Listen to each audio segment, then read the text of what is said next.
Hey everyone, and welcome to Almost Cancelled. I'm Peter, and I'm going to be talking about The Haunting of Hill House Season 1, Episode 10. It is the season finale. It is called Silently, Steadily. So, full spoilers for the episode, as always. And indeed, the whole season at this point. So, yeah, I was actually really curious coming into this final episode, because I'd heard of the mixed response to how it ends, and I was curious, because some people had said 9 and 10 were both pretty bad, and I thought 9 was fine. So, curious to see if 10 was going to be any different for me. And I'm a bit mixed on it, honestly, which I guess is disappointing. I think there's things I like in this final episode, but there's things I don't like. And actually, the first thing I would say about the ending of this show is that it's very Mike Flanagan, for better or worse. And what I mean by that is I like Mike Flanagan. And with the exception of Hush, I think Hush is the only one where I kind of like the ending. All of his other films where I've liked them up until the end, they've all kind of went downhill with how he's chosen to end his story. I felt that way about Oculus, I felt that way about Gerald's Game, I felt that way about Ouija Origin of Evil, although that one specifically, I didn't necessarily blame him, because that was more that it had to tie into the first movie, because it was a prequel. But, yeah, so... And I do see shades of that. Now, I think there's good stuff in here. I think that there's good elements, but it's a 70-minute episode, and I would describe the first half as kind of rough. And I think the reason why I wasn't that into it is because we start off with Stephen, and it looks like it's the future, right? This is after everything's happened, and his wife's pregnant, and he's writing a book about the second chapter of Hill House. And obviously it's revealed after like a couple of scenes of this that it's not real. This is the house playing with him, or it's Poppy playing with him specifically. But here's the thing: I wasn't necessarily against the idea of them using a framing device for the final episode. I did think his narration was kind of annoying, though. It felt really out of place with what we'd had of the show so far. But of course, it went away once we'd revealed that it wasn't real. And then from there, we had like a scene of like each of the four kids, right? As adults, and how they got to the house, and what their imagination, like nightmare world from Poppy is, the manipulation from Poppy. Luke, of course, sees his friend. It's like a different version of what happened, where she did get a hotel room with him, and she convinces him to take drugs, and he actually takes the rat poison. He injects rat poison. He finally took the tea, basically, from the Red Room, and he has that. With Charlotte, and then with Theo, we see her talking to her girlfriend, and telling this with Nell, the ghost of Nell showing up and kind of tapping them ahead and bringing them back out. And what I mean by this is they're very over the top in CG, and kind of like, oh, we're going to do something wild and it's going to be scary, and it's not as effective as the suspense or as the simpler stuff. I'm thinking specifically Hugh outside the Red Room, where he basically travels up his body. It's just really over the top. It's the sort of stuff I hate in supernatural horror movies when they start doing things like this. And the scene where Nellie, or sorry, not Nellie, Shirley rips off her own eyes. She rips off her own eyes. And Shirley's looking at her own dead body, and she rips off her own eyes.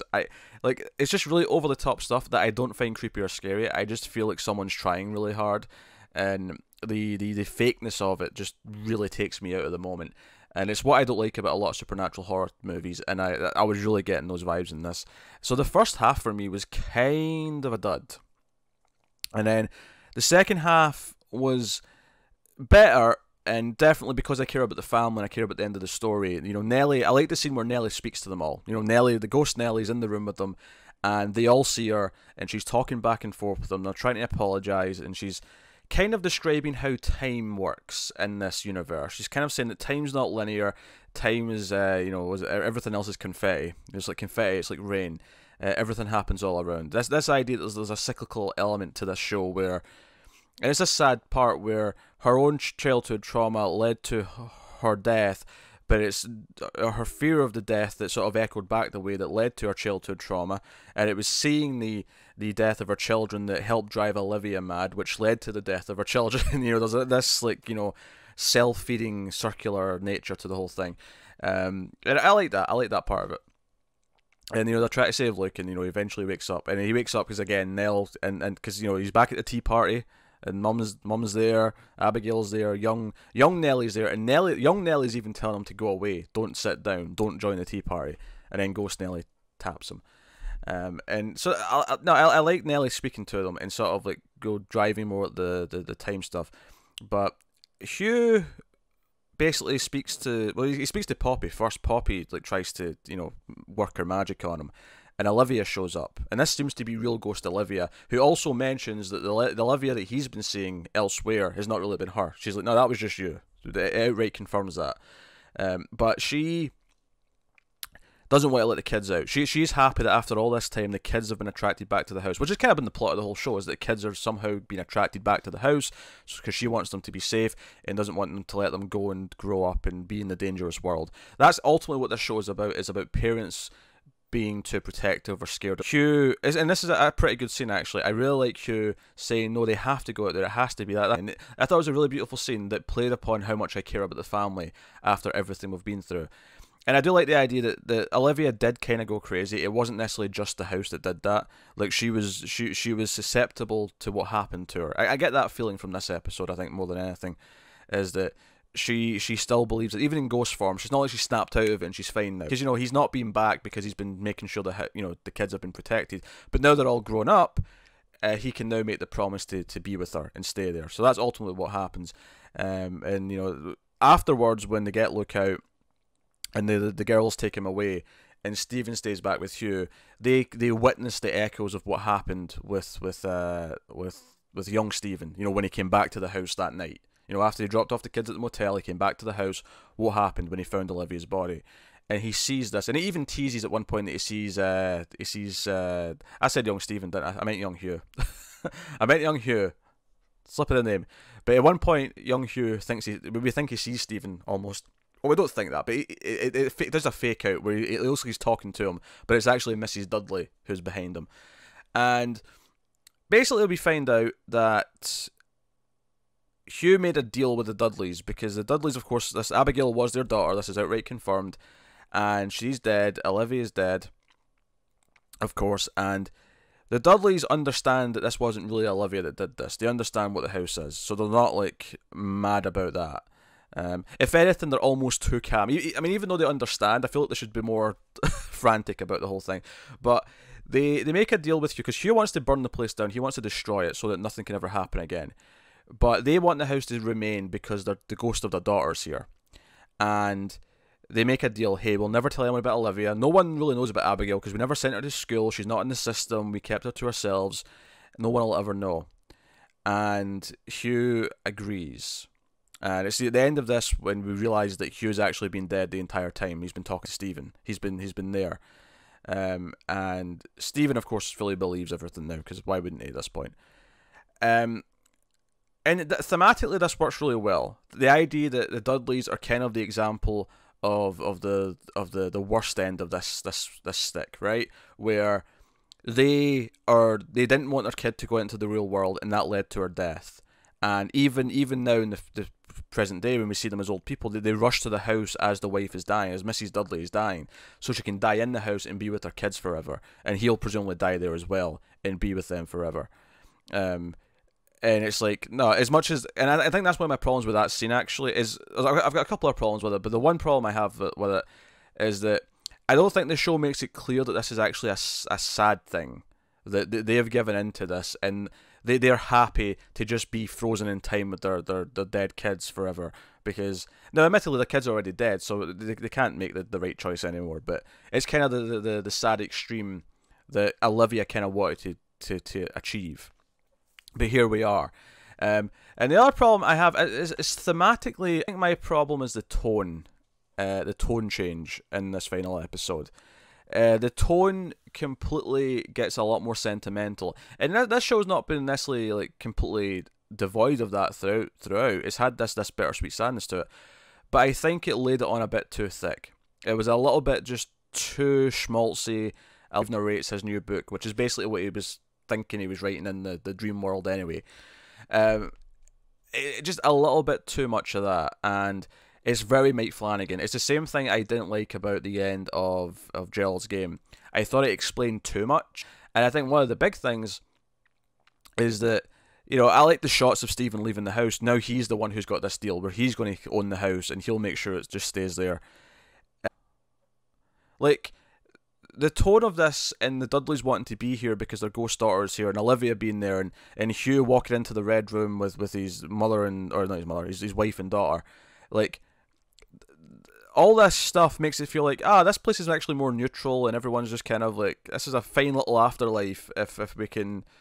It feels like, you know, there's been such a menacing presence throughout the entire show, and don't get me wrong, I speculated at several points, is it the house itself, or is it just specific ghosts? Is it just the Hill family? Is it just Poppy and William? Is it just them who are the evil entities? And that would be fine, but it's not like there's a conclusion to that stuff, really. I mean, Poppy just kind of leaves when Olivia tells her to, and never really puts up much of a fight. You know, it's kind of left there. So, I don't know, I feel like the house has lost a lot of its luster, and if we get a season 2 of some kind, I'm not sure if the house can be scary again. Maybe it can. Like, I mean, it probably can be, but at least at the ending of this season, it feels like, it's not actually as bad or as creepy as it was. Everything. This is actually the other big problem I have with a lot of supernatural horror movies, is that by the end, it depends what way they go. Either they do a lot of CG effects that I don't like, and it just takes me out of it, which this episode did. The show as a whole has been very good with this, actually, but this episode didn't do a good job of that for me. And then the other thing is they can be too sentimental, and by the end of it, we have the good ghosts, and it loses a lot of its mystique, and it loses a lot of its otherworldly kind of menace. And that kind of happened here, where I'm not really seeing the house as that dangerous a place anymore. Even though a lot of bad things did happen here, I don't know, it doesn't feel like that spooky anymore. Just a little bit too... The tone, that's what I'm saying. It's like, the actual events that take place for the most part aren't too bad. It's the tone being just turned up a little bit too schmaltzy, and just a little bit too forgiving, I guess.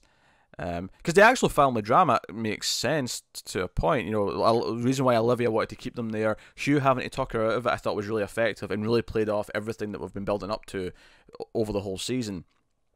Stephen accepting it, of course, but yeah, you know, even the fact that when they're inside the house, you know, after their all the little Poppy dreams that Nell, but I can live with that if the drama's fine, and the drama for the most part is fine, except the tone goes too far, I think, and it kind of defangs the house. I don't know. So yeah, it's sad, but I kind of feel very similar to how I did at the end of Gerald's Game, and then the ending kind of, it doesn't. I'll put it this way: the ending of Gerald's Game kind of made me not like that movie as a whole too much. I don't hate it. Like, I think there's a lot of good things in that movie. This doesn't ruin the whole show like that did. This doesn't, it's not that bad. It's kind of middle ground, but it doesn't ruin the whole season. It's hard for, one episode to just completely nullify that. But it does. It means that there's going to be a bit of an uphill battle getting into a season 2 if they want to try and grow the mystique. Assuming it's the same place. Obviously, I think the obvious thing to do for a season 2 is that Stephen is writing a book about another house or another building, right? Like that feels like the obvious thing to do for a second season, which could be cool. And that could be fine. But yeah, so we get like all the endings. Where Shirley tells her husband about the affair, and Theo gives up her gloves and moves out, and Stephen's writing his book. His wife's pregnant, and looks 2 years clean. It's all very nice. It's all very nice and happy. But when I say it's too happy, I'm not saying that they all need to die. It all had to be this dark, sinister. Everyone's dead at the end of the season. I didn't want that at all. Like it was too much of a neat bow. It was too much of a neat ribbon that was tied and like there was no this fight's kind of never, because I think real struggle, real pain, real trauma, it's kind of a never-ending battle, and it's kind of this thing you get better at, and this was very much a neat, everything's fine, and piano music's playing, and everything's happily ever after, and I think that tone kind of betrays the tone of the show, the overall aura of the show, whereas, I would have had them win the fight, as it were, and have their happier endings, but just with a little bit more tact and a little bit more, because the whole show has been about the trauma of what they went through as kids and how they've been dealing with it. It feels almost like a bit of a cheap betrayal to just say that it can eventually be tied off in a bow and then that's it, solved, and it's never something you have to think about again. I don't know, and that's kind of what the tone of the end of this episode feels like almost. That's kind of what it feels like. So I don't know, like it is a weaker. It's definitely the weakest episode of the season. I'll say that outright. I think the finale is the weakest episode of the show. I don't think it's complete garbage, like I've seen some people say. I think there's elements in there that I like. Like I say, my favourite scene is probably Hugh and Olivia and him trying to convince her that she should let the kids go because that's what the right thing to do is. Like, that scene's very good and plays upon her fears, what we went through with her last episode. But yeah, the first half was kind of the worst horror stuff the show's had, and felt a bit formulaic because it was going through each character kind of one by one, and then the back half was a bit on the smolchy side, and you know the Dudley's ending. I like what they did, and I understand why they did it, and I like what it thematically means to the show. But I think the tone of the scene was all wrong. I think it should have felt sadder. It should have felt sadder because this is them, you know, giving in and having what Olivia wanted, which is to freeze, to experience life and have a life of any kind. So, you know, it's kind of weird. And I thought Stephen's narration to end it off was a bit weird, especially since we've not really had much narration for the entire show, and then all of a sudden this final episode is kind of front and back loaded with it, and it felt a bit clunky and over the top tastes, and nowhere near, like, there was no tension in this episode compared to some previous episodes. There was no like really cool creepy moments, I don't think. Pretty much everything was friendly ghosts, or by the end of it, the ghosts aren't really a threat anymore. It's not a big deal. now it's Jurassic is the weakest part, and it's just a bit too neat and a bit too clean, and it's too much of a ribbon, too much of a bow on the package. So I guess I like it to be a bit more. I don't know, like, I don't know. I feel like I've said everything I can probably step down, but it is. I think it is. And it's funny to me that this did play out like a Mike Flanagan movie where I liked it for 90%, and then the ending was kind of like, this is a bit too far. You're beating me over the head with the message. You're beating me over the head with the resolutions. So I hope there's a season 2. I hope we get to do another round, and it could be different characters if we go anthology style. It could be a different location if we go with Stevens doing another book. Although I wouldn't want to lose all the siblings, actually. I'd kind of want to keep them around, but then it wouldn't be as personal to them, whatever the second story would be. And if we go back to Hill House, then Hill House has kind of been defanged, and then again, it's called The Haunting of Hill House. They kind of have to go back to Hill House in a weird way, unless they just change the name. That they could do that. The second one could be The Haunting of, and then pick your destination. That could be a cool thing to do. That could work. And do you keep Mike Flanagan? Do you have like a different director for each season? Do you like treat it like a true anthology where you have a different director come in and do their season? That'd be cool. Not that I don't want Mike Flanagan back. I think Mike Flanagan's very talented and very good, but I think his writing of endings leaves a lot to be desired.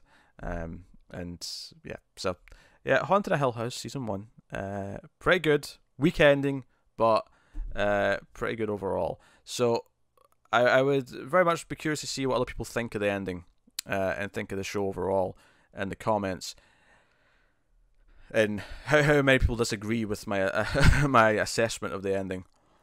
But yeah, just a bit too cheesy and clean is basically my if I summed it up in 2 words, that would be it.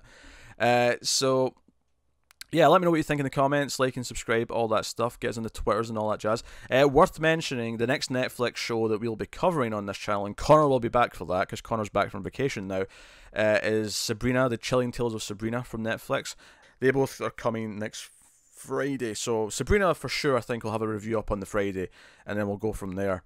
That they won't be as quick, of course, as this has been. I was able to kind of churn this out a little bit quicker because it was just me, and, you know, Connor, who I recorded a lot of stuff, was gone for a week, so I had a bit more time to just churn through it. But we will be back with that. So if you're on the audio feed, look forward to that. And you can check out our other audio feeds with other show reviews, movie reviews, news podcasts, all that kind of thing.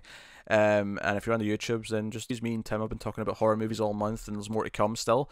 So have a look at those. We've been doing a lot of the Halloween movies because the new one's out. In fact, later today, at the time of recording, I will be going to record the new Halloween movie review with Tim. So you look forward to that. But yeah, enough plugging. Go to patreon.com/MailFuzzTV if you want to support the channel and get some bonuses and stuff. But otherwise, that is me. Thank you very much once again for watching or listening. Always appreciate it. Keep watching TV, guys. Have you got any vanilla?